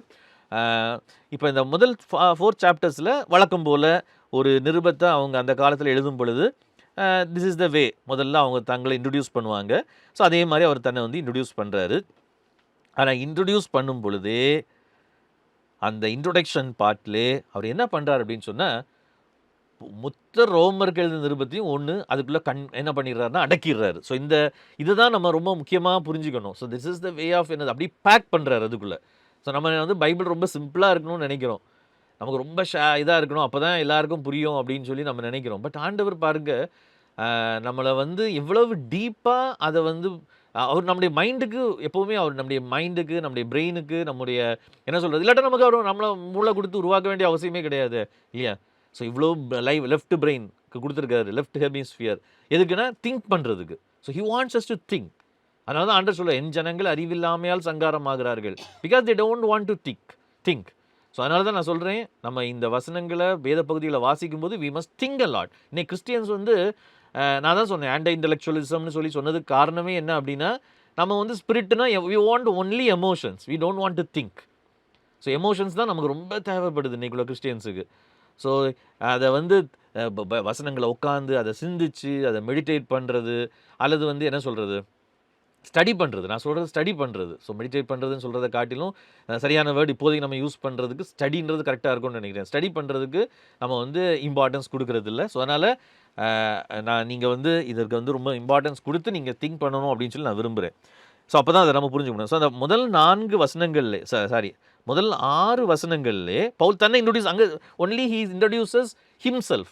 அங்கே வந்து பால் வந்து தன்னை இன்ட்ரடியூஸ் பண்ணுறாரு. பட் அதை இன்ட்ரடியூஸ் பண்ணுற அந்த 6 வசனங்களுக்குள்ளேயே கிட்டத்தட்ட அந்த ரோமன் நிருபத்தை ஃபுல்லாக ஹீ பேக்ஸ் தேர், அதை வந்து அங்கே பேக் பண்ணுறாரு, அங்கே வந்து அடக்குறாரு. ஸோ அதுதான் நம்ம அங்கே பார்க்குறோம். ஸோ அதை மட்டும் நம்ம இன்றைக்கி பார்த்து முடிச்சிடலாம். அதுக்கப்புறம் நம்ம தொடர்ந்து மற்ற காரியங்களை பார்க்கலாம் அப்படின்னு சொல்லி நான் நினைக்கிறேன். ஸோ எதை எப்படி பேக் பண்ணுறாரு அப்படின்னு சொன்னால், ஸோ அவர் தன்னை வந்து கிறிஸ்துவனுடைய ஊழியக்காரனை, யாராவது அனுபவிக்கீங்கன்னு நினைக்கிறேன், ஃப்ரீயாக தான் இருக்கீங்கன்னு நினைக்கிறேன், ஒரு தடவை வாசிக்கலாம். ரோமர் 1 அதிகாரம் 1-6 வரைக்கும். இயேசு கிறிஸ்துவின் ஊழியக்காரனும் அப்போஸ்தலன் ஆகும்படி அழைக்கப்பட்டவனும் தேவனுடைய சுவிசேஷத்திற்காக பிரித்தெடுக்கப்பட்டவனும் ஆகிய பவுல், ரோமாபுரியில் உள்ள தேவப்பிரியரும் பரிசுத்தவான்களும் ஆகும்படி அழைக்கப்பட்டவர்களும் ஆகிய அனைவருக்கும் எழுதுகிறதாவது, நம்முடைய பிதாவாகிய தேவனாலும் கர்த்தராகிய இயேசு கிறிஸ்துவினாலும் உங்களுக்கு கிருபையும் சமாதானம் உண்டாவதாக. இயேசு கிறிஸ்துவை குறித்து தேவன் தம்முடைய தீர்க்கதரிசிகள் மூலமாய் பரிசுத்த வேதாகமம் முன்னே தம்முடைய சுவிசேஷத்தை பற்றி வாக்குத்தத்தம் பண்ணினபடி கர்த்தராகிய இயேசு கிறிஸ்துவானவர் மாம்சத்தின்படி தாவீதின் சந்ததியில் பிறந்தவரும் பரிசுத்தமுள்ள ஆவியின்படி தேவனுடைய சுதன் என்று மரித்தோரிலிருந்து உயிர்த்தெழுந்ததினாலே பலமாய் ரூபிக்கப்பட்ட தேவகுமாரனுமாயிருக்கிறார். அவர் சகல ஜாதிகளையும் அவர்களுக்குள் இயேசு கிறிஸ்துவினால் அழைக்கப்பட்டவர்களாகிய உங்களையும் தமது நாமத்தின் மட்டும் விசுவாசத்துக்கு கீழ்ப்படிய பண்ணும் பொருட்டு எங்களுக்கு கிருபையையும் அப்போஸ்தல ஊழியத்தையும் அருளி செய்திருக்கிறார். ஓகே, ஸோ தமிழை பொறுத்த வரைக்கும் நான் நினைக்கிறேன் 7 வசனமே வந்துடுதுன்னு நினைக்கிறேன் இல்லையா. ஃபஸ்ட்டு ஆமாம் 7 வசனங்களுமே அதில் வந்துடுது. ஏன்னா தமிழில் வந்து அதை வந்து சரியாக இது பண்ண முடியாதனால அப்படியே போட்டிருக்கிறாங்க. பட் ஆக்சுவலாக இங்கிலீஷ் பைபிள் உங்கள் கையில் இருக்குமானால் உள்ள NIV அல்லது NSV ஏதாவது ரிவைஸ் ஸ்டாண்டர்ட் வெர்ஷன் ஏதாவது இருக்குமானால் நீங்கள் அதில் பார்த்தீங்கன்னா அந்த முதல் 6 வசனங்களும் பவுலோட இன்ட்ரொடக்ஷன். 7ஆம் வசனம் யாருக்கு எழுதுறேன்னு சொல்கிறாரு 7வது வசனத்தில். பட் அந்த ஃபஸ்ட்டு 6 வேர்சஸில் தன்னை இன்ட்ரொடியூஸ் பண்ணுற அந்த பார்ட்லே தன்னை வந்து தான் யார் அப்படின்றத சொல்லும் பொழுதே அவர் வந்து என்ன பண்ணுறார் அப்படின்னு சொன்னால், அந்த ஃபுல் காஸ்பலோட முழு சுவிசேஷத்தையும் அந்த சுவிசேஷத்தோடைய இன்டென்ஷனையும் நோக்கத்தையும் அதுக்குள்ளே அடக்கிறத நம்ம அங்கே பார்க்குறோம். ஸோ அதை மட்டும் நம்ம இன்றைக்கி பார்த்துட்டா புரிஞ்சுட்டா நமக்கு போதும்னு சொல்லி நான் நினைக்கிறேன். ஸோ முடிஞ்சால் நான் இங்கிலீஷ் பைபிளை ஃபாலோ பண்ணுறேன். அதனால் நீங்கள் வந்து தமிழ் பைபிளில் பார்க்கும்பொழுது ஏதாவது கொஸ்டின்ஸ் இருந்துன்னா நீங்கள் என்ன முடிஞ்சதுக்கப்புறம் கேளுங்க. ஸோ இங்கே வந்து பவுல் தன்னை எப்படி இன்ட்ரடியூஸ் பண்ணுறாரு அப்படின்னு சொன்னால், தன்னை ஒரு அப்போஸ்தலன் அப்படின்னு சொல்லி இன்ட்ரடியூஸ் பண்ணுறாரு. அதோடு சேர்த்து என்ன சொல்கிறாரு அப்படின்னு சொன்னால், தேவனுடைய சுவிசேஷத்திற்கென்று பிரித்தெடுக்கப்பட்டவன் அப்படின்னு சொல்லி சொல்கிறாரு. Set apart for the gospel of God அப்படின்னு சொல்லி இங்கிலீஷில் கொடுத்துருக்குது. ஸோ இந்த அப்போஸ்தலன் அப்படின்ற வேர்டு வந்து, அப்போஸ்தலன் அப்படின்ற பதம் வந்து நமக்கு தெரியும். அது வந்து one who is sent for a special purpose, ஒரு ஒரு ஒரு சிறப்பான வேலைக்கென்று அனுப்பப்பட்டவன் தான் அப்போஸ்தலன். அது வந்து க்ரீக்கில் வந்து அப்போஸ்டோலஸ் அப்படின்ற வேர்டு. அதை பவுல் தன்னை சொல்கிறாரு. அப்போது அவங்களுக்கு புரியும் அப்போஸ்தலன்னா யார் அப்படின்றது அவங்களுக்கு புரியும். பட் இவர் என்ன அந்த வேலை அப்படின்றத சொல்கிறாரு, set apart for the gospel of God. நல்லா கவனிங்க, நான் அழைக்கப்பட்டது, நான் வேறு பிரிக்கப்பட்டதே இந்த காஸ்பலுக்கு தான் அப்படின்னு சொல்லி சொல்கிறாரு. ஸோ இந்த காஸ்பல் அப்படின்னு சொல்லும் பொழுது குட் நியூஸ். குட் நியூஸ் அப்படின்னு சொல்லும் பொழுது, அதாவது ரோமருக்கு எழுதுறாரு, ரோமர் உள்ள விசுவாசிகளுக்கு எழுதுறாரு. இதில் யூதர்கள் இருக்காங்க, யூதர்கள் அல்லாதவங்க இருக்கிறாங்க. யூதர்கள் அல்லாதவங்களும் வேத வாக்கியங்களை புரிந்துக்கணும். பழைய ஏற்பாட்டு வேத வாக்கியங்களை ஓரளவுக்கு அறிந்தவங்கள் தான். அன்னைக்கு வந்து அவங்களுக்கு ஸ்கிரிப்சர்ஸ்னால் பழைய ஏற்பாடு தான். ஸோ அதனால் அவங்க ஓரளவுக்கு அறிந்தவங்க தான். ஆனால் அவங்க அன்னைக்கு வாழ்கிற அந்த உலகம் வந்து, the world that Thevar living was என்னது, ஒரு பக்கம் அப்போ தான் க்ரீக் வேர்ல்டு ஏன்னா அவங்களுக்கு லாங்குவேஜ் க்ரீக் தான். ஸோ க்ரீக் கல்ச்சர் இன்னும் அவங்கள ஃபுல்லாக விட்டு போகலை. ஏன்னா அதுக்கு முன்னாடி ரோம பேரரசு வர்றதுக்கு முன்னாடி இருந்த பேரரசு வந்து கிரேக்க பேரரசு. ஸோ அது வந்து அவங்கள விட்டு கம்ப்ளீட்டாக போகலை. இன்னொரு பக்கம் ரோமர்களுடைய அந்த ஆட்சியின் கீழே அவங்க இருக்கிறதுனால they are fully under the control of என்னது, ரோமர்களுடைய அந்த கலாச்சாரம், அவங்களுடைய என்ன வாழ்வு முறை, அவங்களுடைய எல்லாத்துக்கும் அவங்க உட்பட்டு இருக்கிறாங்க. இப்போது இந்த குட் நியூஸ் அப்படின்ற வேர்டு வந்து நிறைய மீனிங் இருக்குது. ஸோ இதனால் நான் சொல்ல வர்றேன், பவுல் என்ன அர்த்தத்தில் இதை சொல்கிறாரு. அஃப்கோர்ஸ் அதுக்காக அவர் வந்து என்ன மீனிங்கில் வேறு குட் நியூஸ்ன்ற மீனிங்லேயே யூஸ் பண்ணல அப்படின்னு சொல்ல முடியாது. பட் அவர் அதை யூஸ் பண்ணும் பொழுது மோஸ்ட்லி நான் அதை ஏற்கனவே சொன்ன காரியத்தை நீங்கள் மைண்டில் வச்சுக்கோங்க. ஏன்னா அவர் என்ன சொல்கிறாருன்னா, set apart for the gospel of God, தேவனுடைய சுவிசேஷத்திற்காக என்ன பண்ண பிரித்தெடுக்கப்பட்டவன். என்ன சுவிசேஷம் அது? அது NIVல ஒரு ஹைஃபன் போட்டு கொடுத்துருக்கு. The gospel he promised beforehand through his prophets in the Holi Scriptures. ஒரு பக்கம் அந்த அவர் யூஸ் பண்ணுற அந்த காஸ்பலுக்கு அவர் யூஸ் பண்ணுறது வந்து க்ரீக் வேர்டு. ஏன்னா பழைய ஏற்பாடு வந்து அன்னைக்கு இருந்தது வந்து கிரேக்க மொழியாக்கும் இருந்துச்சு. செப்டுவாஜின்ட் அப்படின்ற கிரேக்க மொழியாக்கும் இருந்துச்சு. செப்டுவாஜின்ட்னு சொல்லுவாங்க. பட் ஆக்சுவலாக ஒரிஜினல் ஹீப்ரூ, பவுல் ஹீப்ரூலேயே நல்லா தேறினவர். அதுவும் நமக்கு தெரியும். அவர் எப்ரே மொழியிலேயே வந்து அவர் பேசுறதுக்கு ஃப்ளூவெண்ட்டாக பேசக்கூடியவர். ஏன்னா அன்னைக்கு இருந்த வேர்ல்டு க்ரீக் தான் நிறைய பேசுவாங்க. பட் புதிய ஏற்பாடு நிருபத்தை அவர் வந்து ரோமருக்கு எழுதின நிருபத்தை அவர் க்ரீக்கில் எழுதினாலும் he was well versed in Hebrew and Hebrew scriptures. So அவர் என்ன சொல்கிறார் அப்படின்னா, சுவிசேஷம் அல்லது நற்செய்தி, அதுக்கு யூஸ் பண்ணுற வேர்டு வந்து யுவாஞ்செலியோன் இல்லையா, யுவாஞ்செலியோன். அதான் இவாஞ்சலிசம் அப்படின்றது வந்திருக்கு. இவாஞ்சலியோன் வச்சுக்கலாம் இல்லை, யுவாஞ்சலியம் அதாவது good news.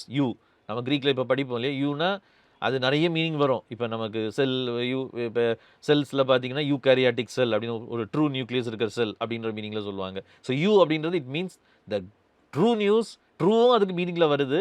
But it is also good. So உண்மையானது, அது வந்து ஃபால்ஸ் கிடையாது, உண்மையானது, அது குட் நியூஸ். ஸோ அப்போது அது வந்து டிரைவ் ஆகி வர்றது தான் இந்த இவாஞ்சலியோன் அப்படின்ற வேர்டு, இவாஞ்சலியோன். ஸோ அப்போது நல்ல செய்தி அப்படின்னா ஒரு பக்கம் அது அன்னைக்குள்ள கான்டெக்ஸ்ட்டுக்கும் மீனிங் ஒத்து வரும். ஏன்னா ரோம அரசர்கள் என்ன பண்ணிட்டு இருந்தாங்கன்னா நல்ல செய்தியை சொல்லிட்டு இருந்தாங்க. என்ன செய்தி? ஒரு மன்னர் ஆயிட்டார் அப்படின்னா, புதுசாக ஒருத்தர் மன்னர் ஆயிட்டானா தே வில் சே அதை இவாஞ்சலியோன் தான் சொல்லுவாங்க, இன்னும் குட் நியூஸ். ஸோ ரோம ஆட்சியை அவங்கள பொறுத்த வரைக்கும் இவாஞ்சலியோன் குட் நியூஸ் தான். ஆனால் பவுலோட மீனிங் என்ன அப்படின்னு சொன்னால், குட் நியூஸ் அப்படின்னு சொல்லும் பொழுது அவர் அங்கே என்ன சொல்கிறார் அப்படின்னா, ஏற்கனவே முன்னறிவிக்கப்பட்டபடி before hands through his prophets in his holy scriptures. So ஏற்கனவே முன்னறிவிக்கப்பட்ட வசனங்களுக்கு நான் இப்போ போகலை. நமக்கு தெரியும், சமாதானத்தை கூறி நற்காரியத்தை சுவிசேஷமாய் அறிவிக்கிறவருடைய பாதங்கள் மலையின் மேல் எவ்வளவு அழகா இருக்கிறது அப்படின்னு சொல்லி தீர்க்கதரிசி ஏற்கனவே சொல்லியாச்சு குட் நியூஸை பற்றி. But what is that good news? Jewish கான்டெக்ஸ்டில் அந்த குட் நியூஸ் என்னது? 2 வேத பகுதிகளில் நம்ம இதை பார்க்க முடியும். பட் நம்ம அந்த வேத பகுதிகளுக்கு போகிறதுக்கு முன்னாடி நம்ம அந்த பகுதியை பவுல் எப்படி சொல்கிறார் அப்படின்றத நான் சொல்லி முடிச்சிடுறேன். அவர் promised beforehand through his prophets in the Holi scriptures. யாரை குறித்து? Regarding his son who as to his human nature was a descendant of David. So தாவீதின் குமாரன், தாவீதின் சந்ததியில் வந்தவர். அப்புறம் தேவனுடைய குமாரன் என்று பரிசுத்தாவியினாலே அவர் ரூபிக்கப்பட்டவர். எப்படின்னா அவருடைய உயிர்த்தெழுதல் மூலமாய் அவர் தான் ஜீசஸ் கிரைஸ்ட் ஆர் லார்ட், நம்முடைய ஆண்டவராக இருக்கிற இயேசு கிறிஸ்து. இதில் ஒவ்வொரு வேர்டும் என்ன சொல்கிறது அப்படின்னா very specifically coined together. So அவர் அது ரொம்ப ஸ்பெசிஃபிக்காக அவர் என்ன செய்கிறார் அப்படின்னு சொன்னால் அங்கே சேர்க்குறார். அப்புறம் அதுக்கப்புறம் 5ஆம் வசனத்தில், இங்கிலீஷில் 5ஆம் வசனத்தில் பார்த்தோம் அப்படின்னா, ஒரு தமிழ் பைபிளும் தந்துருக்கலாம் இப்போ ஈஸியாக இருக்கும் சொல்கிறது. ஸோ 5ஆம் வசனத்தில் இங்கிலீஷில் 5ஆம் வசனத்தில் பார்த்தோம் அப்படின்னா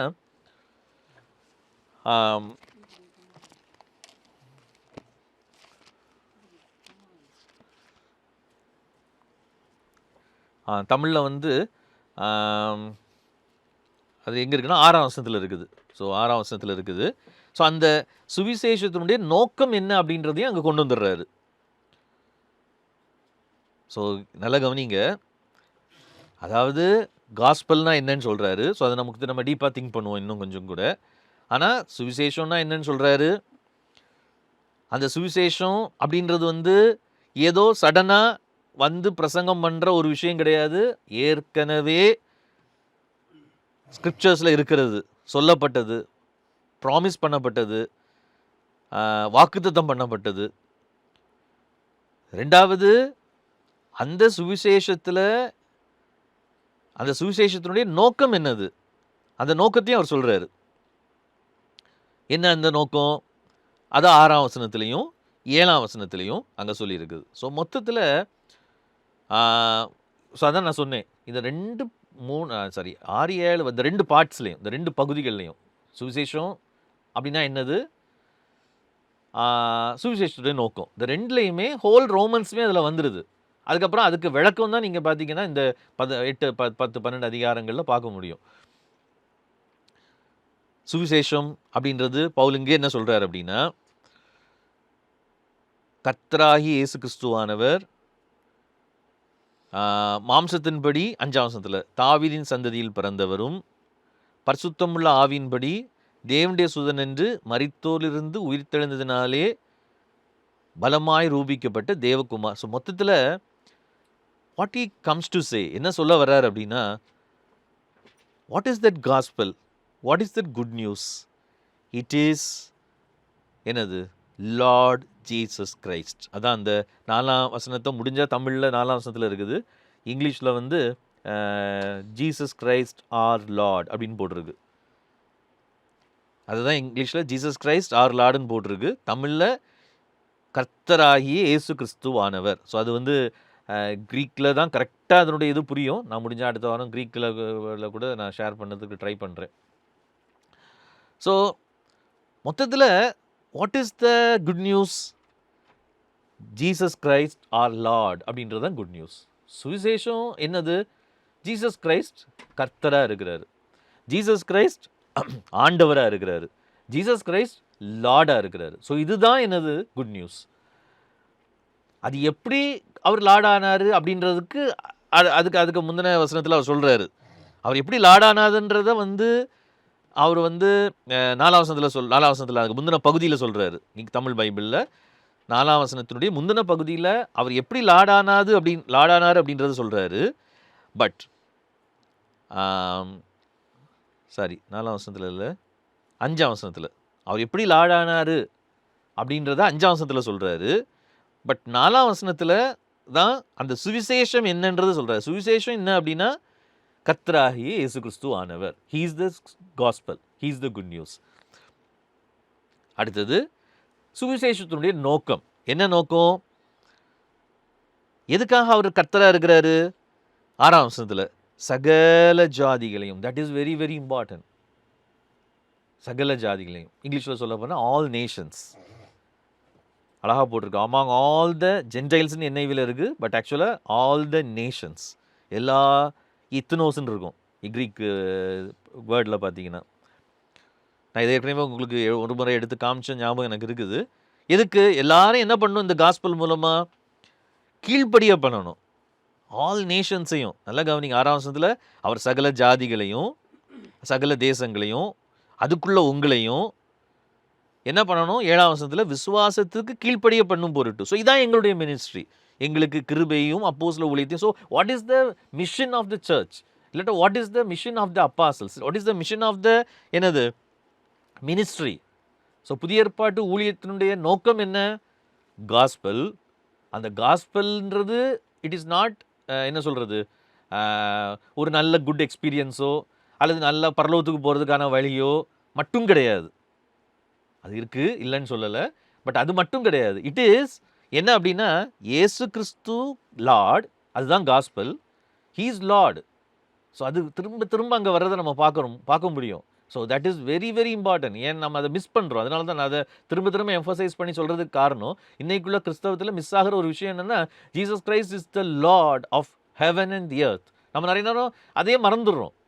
வானத்திலும் பூமியிலும். ஏன்னா நம்ம கிரேட் கமிஷனை பேராணி எங்கே ஆரம்பிக்கிறோம் அப்படின்னா, மத்திய 28 நீங்கள் புறப்பட்டு போயில தான் ஆரம்பிப்போம். ஆனால் ஆக்சுவலாக அது எங்கே ஆரம்பிக்குதுன்னா, வானத்திலும் பூமியிலும் சகல அதிகாரமும் எனக்கு கொடுக்கப்பட்டிருக்கிறது, ஆகையால் நீங்கள் புறப்பட்டு போங்கள். ஆகையால் நீங்கள் புறப்பட்டு போய். ஸோ வானத்திலும் பூமியிலும் சகல அதிகாரம், ஹெவன்ஸ் அண்ட் எர்த், எல்லா இடமும் எனக்கு அதிகாரம் கொடுக்கப்பட்டிருக்கிறது. So he is the Lord of everything. And என்னது அது அந்த பேஸில் தான் நம்ம இப்போ என்ன பண்ணுறோம்? நீங்கள் புறப்பட்டு போங்க எல்லா தேசங்களுக்கும் சொல்கிறாரு. அதே தான் பவுல் இங்கே யூஸ் பண்ணுறாரு. அவர் அதிகாரியாக இருக்கிறதுனால, அவர் லார்டாக இருக்கிறதுனால, அவர் கர்த்தராக இருக்கிறதுனால, நவ் எல்லா நேஷன்ஸும் அவருக்கு தான் கீழ்ப்படியணும். அதுதான் கண்டென்ட். அதான் நோக்கம். சுவிசேஷத்துடைய நோக்கம் என்னது? The whole earth should be blessed. அப்போ ஹோல் எர்த்தும் பிளஸ் ஆகணும் அப்படின்னா, அதான் ஆபிரகாமுக்கு கொடுக்கப்பட்ட வாக்குத்தத்தம். அது நடக்கணும் அப்படின்னா இயேசு கர்த்தராகணும். இயேசு கர்த்தராக இருந்தால் எல்லா தேசங்களும் எல்லா ராஜ்யங்களும் அவருக்கு தான் கீழ்ப்படியணும். ஸோ இதுதான் சுவிசேஷம். சுவிசேஷன்றது பரலோகத்துக்கு போகிறதுக்கான வழி மட்டும் கிடையாது. சுவிசேஷன்றது ஒரு நல்ல ரிலிஜியஸ் எக்ஸ்பீரியன்ஸ் மட்டும் கிடையாது. நிறைய பேர் கிறிஸ்டியன்ஸ் அப்படி தான் நினைக்கிறாங்க. அது ஒரு எக்ஸ்பீரியன்ஸ், ஒரு யோகா பண்ணும் பொழுது கிடைக்கிற ஒரு ஃபீலிங் மாதிரி. கிறிஸ்டியன்ஸுக்கு இன்றைக்கி என்ன அப்படின்னா, சால்வேஷன் அல்லது காஸ்பல் அப்படின்றது ஒரு experience, not just an experience. It is not just a way of getting a miracle. நீங்கள் நிறைய பேருக்கு பார்த்தீங்கன்னா சுவிசேஷம் அப்படின்றது இயேசு கிறிஸ்துவிட்டிருந்து ஒரு அற்புதத்தை பெற்றுக்கொள்கிறது. அது இல்லைன்னு நான் சொல்லலை. ஆண்டவர் ஒரு அற்புதம் செய்கிறாரு, இன்றைக்கும் செஞ்சுட்டு இருக்கிறாரு. But that is not the gospel. Gospel அப்படின்றது என்ன அப்படின்னா, Jesus becoming Lord of everything. Jesus becoming Lord of everything. So அதனால தான் எனக்கு உடனே அது கரெக்டாக ஞாபகம் வரல. அந்த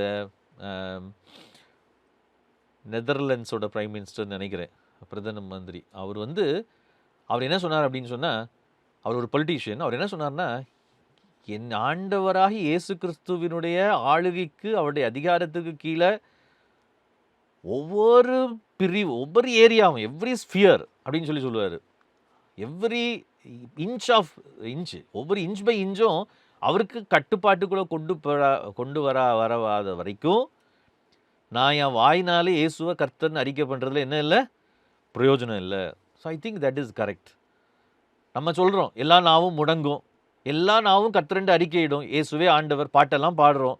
ஆனால் நம்மளை பொறுத்த வரைக்கும் நம்முடைய எஸ்கட்டாலஜி நம்மளை என்ன பண்ணி வச்சிருச்சு அப்படின்னு சொன்னால், அது எப்போ நடக்கும்? அது 2ஆம் வருகைக்கு பிறகு நடக்கும். So we classify. பாட்டு நல்லா பாடுவோம் உணர்ச்சி வசப்பட்டு. ஆனால் அவர் கர்த்தரென்று அறிக்கை பண்ணுறதுக்கு, எல்லா நாவும் அவருக்கு முன்னாடி முடங்கிறதுக்கு இன்னைக்கு தேவன் இந்த உலகத்தில் வைத்திருக்கிறது யாரை தெரியுமா? உங்களே என்னையும் தான். அதுக்காக தான் நம்மளை இந்த உலகத்தில் வச்சிருக்கிறாரு. இல்லாட்டா தான் அவர் தூக்கியிருக்கலாமே முதல்ல. உலகத்தை விட்டு நம்மளை தூக்குறது தான் அவருக்கு ஒரே பிளானாக இருந்துச்சுன்னு சொன்னால், உலகத்தை விட்டு தூக்குறது தான் அவருக்கு ஒரே எஸ்கேப் பண்ண வைக்கிறது அல்லது நம்மளை தூக்கிட்டு கொண்டு போகிறது தான் அவருடைய ஒரே பிளானாக இருந்துச்சுன்னா நம்மளை உடனே ரட்சிக்கப்பட்ட உடனே தூக்கிடலாமே இல்லையா? Why he leaves us on earth. நம்ம சொல்கிறோம் இல்லை அது பரிசுத்தம் பண்ணுறதுக்கு அவருக்கு நம்மளை வந்து ரோமன் கத்தோலிக்கர்கள் உத்தரிக்கும் தளத்தில் கொண்டு பரிசுத்தம் பண்ணுவாருன்னு சொல்கிறோம், பரிசுத்தம் பண்ணுவாருன்னு சொல்கிறாங்க. பர்கேட்ரி. நம்ம என்ன சொல்கிறோம்? உலகத்தில் என்ன பரிசுத்தம் பண்ணி இனிமேல் ஒரு ஒரு ஒரு ஒரு என்ன சொல்கிறது, ஒரு ஏதோ பரலோகத்தில் போய் ஏதோ ஒரு பிளானுக்காக அங்கே ஹெவனில் போய் இல்லாட்டா அவருக்கு பக்கத்தில் உட்கார முடியாது, அதுக்காக இங்கே என்னை பரிசுத்தம் பண்ணிட்டு இருக்காருன்னு சொல்கிறோம். So we are theologically we are என்ன சொல்கிறது, நம்ம எவ்வளவு தவறாக இருந்துட்டு இருக்கிறோம் அப்படின்றத நம்ம புரிஞ்சுக்கணுன்றதுக்காக நான் இதை சொல்கிறேன். நான் சொல்கிறது உங்களுக்கு புரியும் அப்படின்னு சொல்லி நான் நினைக்கிறேன். ஸோ காட்ஸ் இன்டென்ஷன் என்ன அப்படின்னு சொன்னால், he wants to fill the earth with his knowledge. He wants to bring heaven into the earth, heaven to the earth. பரலோகத்தை பூமிக்கு கொண்டு விரும்புகிறாரு. அதுக்காக தான் இயேசுவை அவர் ஆண்டவராக்கி இருக்கிறாரு. அதான் அவர் சொல்கிறார், எல்லா தேசங்களையும் எல்லா ஈத்தனோஸையும் கீழ்ப்படிய பண்ணுறதுக்காக. அதுக்குள்ளே உங்களை மட்டும் சொல்லலை. அவர் ஒருவேளை உங்களை மட்டும்தான் அப்படின்னு சொல்லியிருந்தா நான் நினைக்கிறேன் இது வந்து ஒரு குரூப்புக்கு எஸ்கேப் ஆகி போகிறதுக்கு. நாங்கள் நல்லா கவனிச்சு பாருங்கள் என்ன சொல்லியிருக்கு தமிழில். சகல ஜாதிகளையும் அவர்களுக்குள் உங்களையும். ஸோ ஹிஸ் இன்டென்ஷன் இஸ், அந்த வசனத்தை நீங்கள் விட்டுட்டு வாசிச்சு பாருங்க, 6ஆம் வசனத்தை. அவர் சகல ஜாதிகளையும் வச்சுக்குவோம், தமிழில் அப்படி இருக்குது. சகல ஜாதிகளையும் தமது நாமத்து நிமித்தம் விசுவாசத்துக்கு கீழ்ப்படிய பண்ணும் பொருட்டு எங்களுக்கு கிருபையையும் அப்போஸ்தல ஊழியத்தையும் அருளி செய்திருக்கிறார். ஸோ எங்களுடைய மினிஸ்ட்ரியோட நோக்கமே, எங்களுடைய மிஷினரி ஒர்க்கோட நோக்கம் என்ன, பர்பஸ் என்ன, எங்களுடைய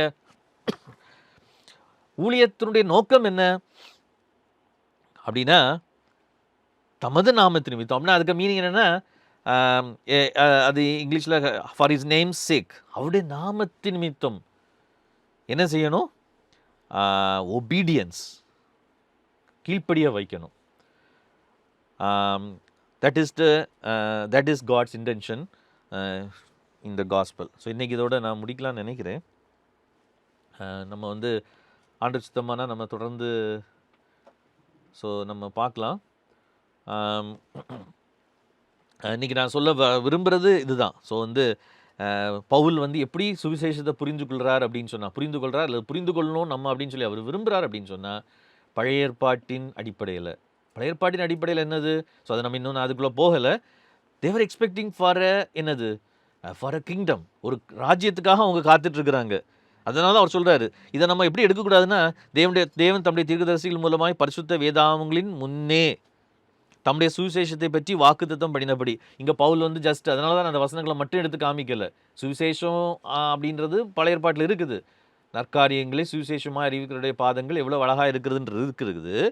பட் அவர் எதை மீன் பண்ணுறார் அப்படின்னா, தேவன் தம்முடைய தீர்க்கதரிசிகள் மூலமாய் பரிசுத்த வேதாகமங்களில் முன்னே தம்முடைய சுவிசேஷத்தை பற்றி வாக்குத்தத்தம் பண்ணினபடி அப்படின்னா, இந்த நற்செய்தியை பற்றி அவர் வாக்குத்தத்தம் பண்ணியிருக்கிறாரு.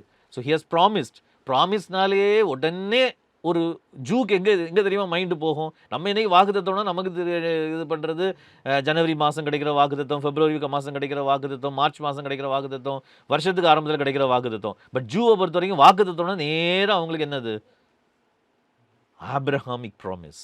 ஏன்னா they are people of promise. அவங்கள பொறுத்து நம்மள மாதிரி ஆண்டவர் என்ன வாக்குத்தத்தம் பண்ணாருன்னு கேட்டுட்டு இருக்க மாட்டாங்க. ஏன்னா அவங்களுக்கு தெரியும் we are the people of promise. So Paul இதெல்லாம் எதுக்காக சொல்கிறாரு தெரியுமா? இன்றைக்கி இதையா நம்ம படிச்சுக்கிட்டு இருக்கோம் தெரியுமா? அந்த வாக்குத்தத்தம் பண்ணின அந்த கூட்டத்தில் பீப்புளில் கண்டினியூவேஷன் யார் அப்படின்னா இன்றைக்கி நம்ம தான். இதை தான் நம்ம நல்லா புரிஞ்சுக்கணும். ஸோ அதனால தான் வாக்குத்தத்தம் பண்ணினபடியே தம்முடைய பரிசுத்த சுவிசேஷத்தை பற்றி வாக்குத்தத்தம் பண்ணபடி. ஸோ இதெல்லாம் நான் சொன்னேன், எல்லாமே வருது. பரிசுத்த சுவிசேஷத்தை பற்றி வாக்குத்தத்தம் பண்ணபடியே அப்படின்னா, வாக்குத்தத்தம்னா என்ன வாக்குத்தத்தம்? ஆபிரகாம் கொடுத்த வாக்குத்தத்தம். ஆபிரகாம் கொடுத்த வாக்குத்தத்தம் என்ன? உனக்குள் பூமியில் உள்ள சகல ஜாதிகளும் ஆஸ்வதிக்கப்படும். அதுதான் சகல ஜாதிகளையும் விசுவாசத்துக்கு கீழ்ப்படி. அதான் நான் சொல்கிறேன், ஒரு சின்ன 4 வசனத்தில் he has packed everything. ஜூயிஷோட ஹோப், யூதருடைய நம்பிக்கை, அவங்களுடைய விசுவாசம், அவங்களுடைய தியாலஜி எல்லாத்தையும் அதில் பேக் பண்ணுறாரு. பேக் பண்ணி எதில் கொண்டு வந்து முடிக்கிறாரு? இயேசுவில். ஸோ அவங்க எதிர்பார்த்துட்டு இருக்கிறது யார் வருவா? ஒரு பெரிய எம்பரர் வருவார், அல்லது ஜீசஸ் வந்து பெரிய ராஜா வருவார். பட் சொல்கிறாரு, இந்த ஜீசஸ் தான் லார்டு. ஆண்டவர் செய்யணும்னு அவர் ஆபிரகாம் மூலமாக செய்யணும்னு நினச்சதை அவர் செஞ்சிட்டாரு. Now he has fulfilled that. அங்கே சொல்கிறார் ஆபிரகாமுக்கு கொடுத்த வாக்கு தத்தத்தை தீர்க்க தரிசனங்களின்படி வாக்கு பண்ணினபடி அவர் என்ன பண்ணிட்டாரு? He has fulfilled that. அதான் அவர் சொல்ல வர்றாரு. இயேசு மூலமாக இயேசுவில் அது ஃபுல்ஃபில் ஆயிடுச்சு. நல்லா புரிஞ்சுக்கோங்க. அதுதான் பவுல் சொல்வார் கொரிந்தியருக்கு எழுதும்போது, கிறிஸ்துவுக்குள் அவருடைய வாக்கு தத்தங்கள் எல்லாம் ஆமென்றும் ஆமேன் என்றும் இருக்கிறது. அதுக்கு மீனிங் என்ன அப்படின்னா, பழைய ஏற்பாடு ஃபுல்லாக அவர் பண்ண அந்த ப்ராமிஸ் ஜீசஸ் கிரைஸ்டில் ஃபுல்ஃபில் ஆயிடுச்சு. ஸோ ஃபுல்ஃபில் ஆன அவருடைய ஜீசஸ் கிரைஸ்டில் ஃபுல்ஃபில் ஆயிடுச்சு. ஸோ ஃபுல்ஃபில் ஆன அந்த வாக்கு தத்தங்கள் எல்லாம் அவரில் நிறைவேறி இருக்கிறது. ஸோ இந்த இயேசு கிறிஸ்து மூலமாய் எல்லா தேசங்களும் எல்லா ஜனங்களும் ஆஸ்வதிக்கப்படணும் அப்படின்ற அந்த பிளான் இவர் மூலமாய் ஃபுல்ஃபில் ஆகுது. ஸோ மொத்தத்தில் ஜூயிஷ் தியாலஜியை என்ன பண்ணுறாரு, அவங்க எக்ஸ்பெக்டேஷன் என்னது? ஸோ ஜூயிஷ் தியாலஜி பொறுத்த வரைக்கும் இதை மட்டும் நான் சொல்லி முடிச்சிடறேன். ஏன்னா இன்றைக்கி வந்த நாள் அடுத்த வாரம் நம்ம திருப்பி நான் பேக்ரவுண்ட்லேருந்து ஆரம்பிக்க வேண்டியிருக்கும். அதனால் ஒரு 2 நிமிஷம் எடுத்து இதை மட்டும் சொல்லி, ஜூயிஷ் தியாலஜி பொறுத்த வரைக்கும் அவங்க என்ன நம்மளை மாதிரி பாவம் பரலோகத்துக்கு போகிறதுக்கான வழி அப்படின்னு அவங்க தியாலஜி இல்லை. அவங்க தியாலஜி என்னென்னா, யார் ஆண்டவருடைய மக்கள், யார் அவருடைய வாக்குத்தத்தத்தை அவருடைய உடன்படிக்கையின் மக்கள் யார்? நல்லா கவனிச்சுக்கோங்க. அவருடைய உடன்படிக்கையின் மக்கள் who are the people of the covenant? நாங்கள் தான் அப்படின்றது அவங்களுடைய கான்செப்ட். 2வது, யார் மூலமாக கடவுள் என்ன செய்ய போகிறாரு? அவருடைய வாக்குத்தத்தத்தை நிறைவேற்ற போகிறாரு. அதுக்காக தான் அவங்க பெருசாக யோசிச்சுட்டே இருந்தாங்க எப்படி நடக்க போகுது அப்படின்னு சொல்லி. 3வது, அவங்களுடைய எஸ்கட்டாலஜினா அவங்களுடைய முடிவை குறித்த நம்பிக்கை, எதிர்பார்ப்பு என்ன அப்படின்னா, எப்போ எங்களுக்கு என்ன வரும்? மீட்பு வரும். ஸோ இதுக்காக தான் அவங்க எக்ஸ்பெக்ட் பண்ணிட்டு இருக்காங்க. ஸோ அந்த 3ஐயும் பவுல் என்ன பண்ணுறாரு அப்படின்னு சொன்னால் இங்கே இன்க்ளூட் பண்ணுறாரு. It has come. அதனால தான் சொல்கிறேன், எஸ்கட்டாலஜி பற்றி இனிமே ஒரு படம் போட்டு அதில் அதில் இந்த ஆட்சி அந்த ஆட்சி அதுக்கு பிறகு இவரெல்லாம் எக்ஸ்பிளைன் பண்ணுறது it is unnecessary and it is rubbish சொல்ல போனால். ஏன் அப்படின்னா பைபிள் படி எஸ்கட்டாலஜி ஹஸ் கம். இயேசு கிறிஸ்துவிலே எல்லாம் நிறைவேறி இருக்கிறது. எக்ஸப்ட் என்ன அப்படின்னா நம்முடைய மரித்தோர் உயிர்த்தெழுதல் மட்டும். ஸோ இந்த அடிப்படையை மட்டும் நீங்கள் மைண்டில் வச்சுக்கோங்க. ஆண்டவர் சித்தமானா நம்ம தொடர்ந்து இதை சிந்திக்கலாம். ஆண்டவர் நமக்கு உதவி செய்வார். ஸோ இப்போ உங்களுக்கு ஏதாவது கொஸ்டின்ஸ் இருக்குன்னா நான் நீங்கள் சொல்லுங்கள். நம்ம இதில் ஏதாவது கொஸ்டின்ஸ் இருக்குது, மோர் கிளாரிஃபிகேஷன் தேவை, அல்லது நீங்கள் ஏதாவது உங்களுடைய தாட்ஸை சொல்கிறீங்கன்னா ஒரு 5 நிமிஷம் மட்டும், 9:30 ஆயிடுச்சு, ஒரு 5 நிமிஷம் மட்டும் நீங்கள் சொல்லலாம். அதோட நம்ம முடிச்சிடலாம். அதை ரெக்கார்டை க்ளோஸ் பண்ணிடுங்க.